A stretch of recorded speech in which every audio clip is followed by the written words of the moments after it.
There is a world of difference between a poker face and an open book.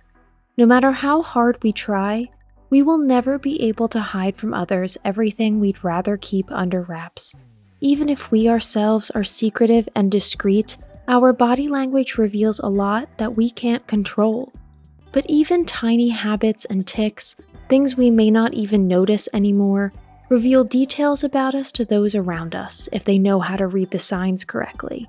We would like to introduce you to a few of these telltale things. If you like our videos, please support us with a thumbs up, subscribe to Psychology in Mind, activate the little bell, and get ready for the videos we upload for you every day.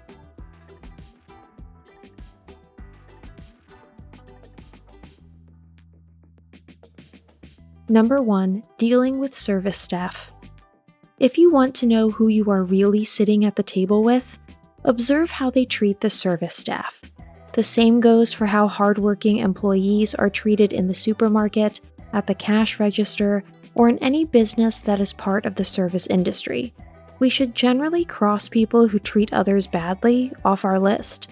But impatient nagging in a restaurant or in a line also says something about the stress resistance of these people. If you're freaking out because your order is taking a while to arrive, you're not a person to count on in real life. Number 2, the intensity of your eye contact. Lying and cheating aren't the only things at play when people refuse to make eye contact with others. According to researchers at Cornell University, people often reduce eye contact with the person they're talking to when they're embarrassed about the topic or deep in thought. Sometimes people also struggle with conspicuous feelings during a conversation. They then also try to control these by breaking eye contact. On the other hand, people who are generous with their eye contact are considered to be socially well-anchored and sociable. Number 3, how you speak to others. Logically, our choice of words and the way we speak reveals a lot about us. However, sometimes it's more the quiet nuances that expose our true feelings or intentions. In conversation with others, it reflects poorly on us if we jump to conclusions, use insinuations, or simply assert things and bring up issues that are not our place.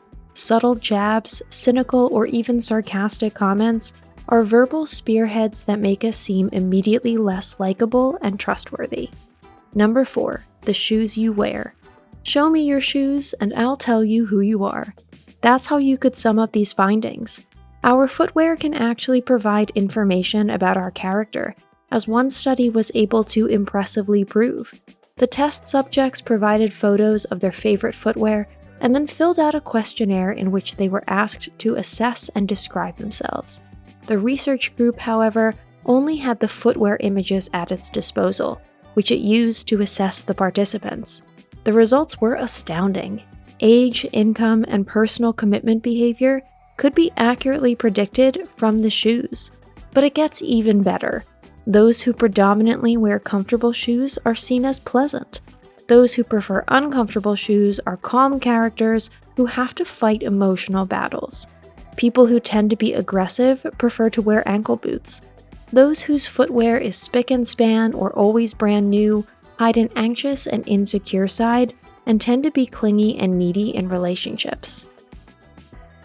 Number 5, your understanding of punctuality. It's annoying, rude, and robs other people of their time and the last nerve to boot. However, if you're constantly late, you've not only missed out on your childhood lessons, but you've also missed out on many a good opportunity and many a worthwhile offer. But there is also good news in this context. These people are often born multitaskers, constantly juggling several balls in the air at the same time. As a result, they lose all sense of time in the truest sense of the word.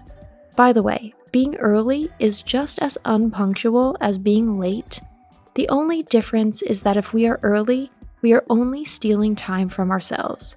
If we are late and make others wait, we steal it from them.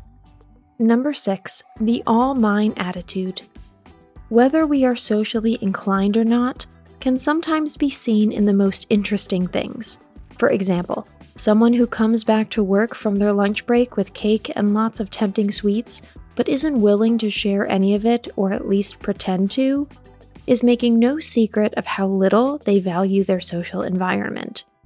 Sharing food or a table with other people also gives us the opportunity to present ourselves as social animals or solitary wolves. These are only trifles that do not put anyone at a serious disadvantage. However, we could draw conclusions about what would happen if we were stranded on a desert island with such people. Number 7, your handshake. What our parents and grandparents have already taught us about shaking hands, researchers at the University of Alabama have now been able to prove in an elaborate experiment with over 100 participants. A weak handshake indicates an introverted person who is struggling with self-doubt and has little confidence in himself and his abilities. The stronger the handshake, on the other hand, the more extroverted and self-confident a person is. Basically, a decent, powerful handshake convinces a positive first impression. Number 8, the smartphone check. Over 600 subjects took part in a study conducted by the University of Derby and Nottingham Trent University. The subject was mental health. The results were surprising. Those who can't put their smartphone down for 5 minutes are not rude or unfocused, but rather struggle with mental health issues. For example, the greater a person's anxiety, the more often they reach for their smartphone. It then serves as a distraction and mental support, roughly comparable to the rubber band on the wrist of addicts. Number 9, where your eyes wander when you drink. Psychological studies have shown that it reveals a lot about us where we let our gaze wander when drinking from a cup or glass. If we look beyond the rim, we are considered extroverted personalities who are open-minded and ready to talk. If we concentrate fully on the drinking vessel in our hand, we belong to the more thoughtful types. These people know themselves, are focused, and have an idealistic outlook on life. Those who close their eyes while drinking do not feel comfortable. This is a sign of discomfort, and that these people are just trying to gather themselves and find their center. Today's conclusion: to be taken with a grain of salt. Like any knowledge that studies and experiments give us about other people, these findings should be taken with a grain of salt. Elaborate series of experiments can only ever provide one direction as a result, but can never speak for the entire population. Nevertheless, it is fun to know such things, as they can shorten the next waiting time in the cafe or at the train station in an entertaining way. However, it would be wrong to draw conclusions about the whole person from a tiny snapshot.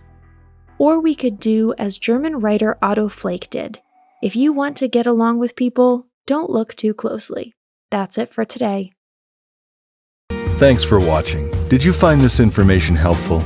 Do you have experience with it? We would love to hear from you. Leave a comment below and let us know your thoughts. For more resources about mental health, self-improvement, and psychology, visit our website. You'll find the link in the video description where you can also connect with us on social media and sign up for our email list. Take care of yourself and have a beautiful day.